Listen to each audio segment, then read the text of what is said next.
All right, before we get tearing into this, we're gonna measure our stock height. The 1500 two-wheel drive front spring. So on 32s from the ground, right to the middle bottom of the sill here. I know it looks like 34 on the camera, but it's actually 34 and a half dead on. So 34 and a half inches. We'll get the stock spring out here and put it against the new 2500 spring and see how much height difference we got in the actual springs itself. And I can already tell you right now that the coil itself is twice the size, but I want to measure to see kind of how much height we gain just in the spring difference before I put it back together, because I might have to add a 1.5 inch level spacer to get the front end up where it's going to level the truck out with the rear end, because we're so high in the rear end now. But get cracking, we'll take this off and see where we are.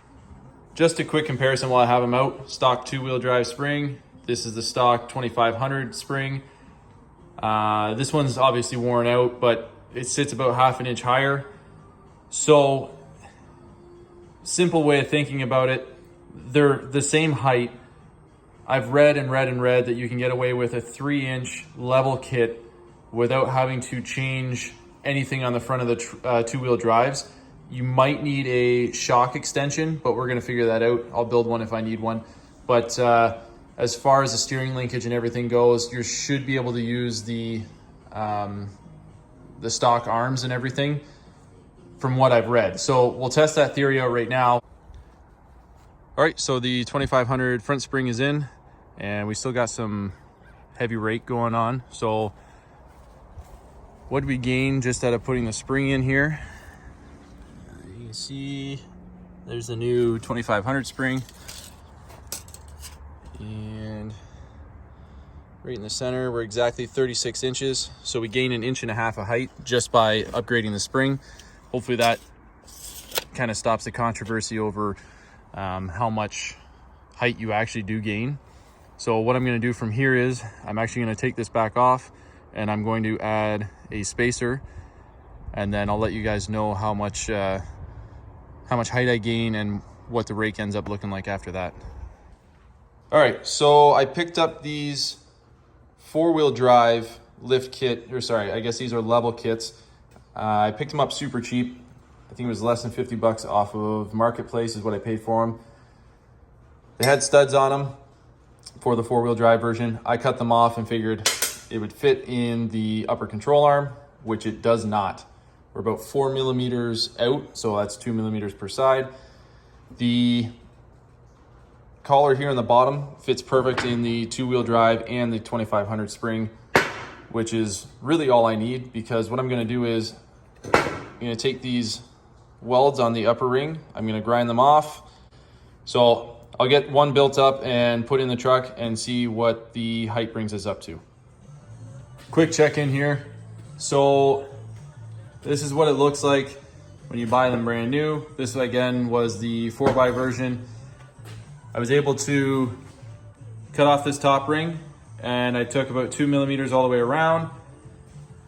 And then I reused the isolator from the stock 2-wheel drive, and you can pull it on and off still. Anyways, it's kind of drying right now, but that's what you got. Sits right on top. There's your 2 inches. All right, so I've got the 2500 spring and 2-inch spacer on the passenger side. The driver's side still has the stock 2-wheel drive spring in it. I use the jack to bring the truck up level, just so I can get an accurate measurement. Also, when I initially looked at this wheel, it looked like it was really badly cambered in, and I wasn't sure why. And it's just because the truck had such a lean on that stock 2-wheel drive on the other side. As soon as I brought it up, it evened it right out. There's some math here for you, but real quick measurement. So your final height will turn out to be, let's see here, it's actually 38 and a half. Now, going through my videos, I lost this video for some reason. I thought I recorded it, maybe I didn't. When I started this, The stock height from the ground to center fender was 34.5 on stock 2-wheel drive springs. I gained 1.5 inches just by upgrading to the 2500 springs. And then I'm up to 38.5 with the 2500 springs and a 2-inch spacer. Slightly modified. You're gonna change about 1/4 to 1/2 inch depending on what spacer you use, whether you do the modified 4-wheel drive version like I did, or you just buy the 2-wheel drive version off Amazon or eBay or whatever. So the front gained a total of 4 inches, and the rear gained a total of 4.5, which is exactly what I wanted. The front, it's not even noticeable, but the front is probably about a 1/4 inch to 1/2 inch lower than the rear is, which means when I put a trailer on, it'll be absolutely fine. All right, guys, both sides are done. Everything seems to check out and clear. The tie rod seems to be on a bit of an angle, but I'm gonna fix that with a extended pitman arm, which I'll do a complete video on in the next part of this segment. I think that was the only problem that I had other than the sway bar. So I'm gonna have to, I already did this side, I cut it off. I'm going to cut that side off and make my own sway bar end links. And this is another little problem I had where your bump stop would have been, was right here.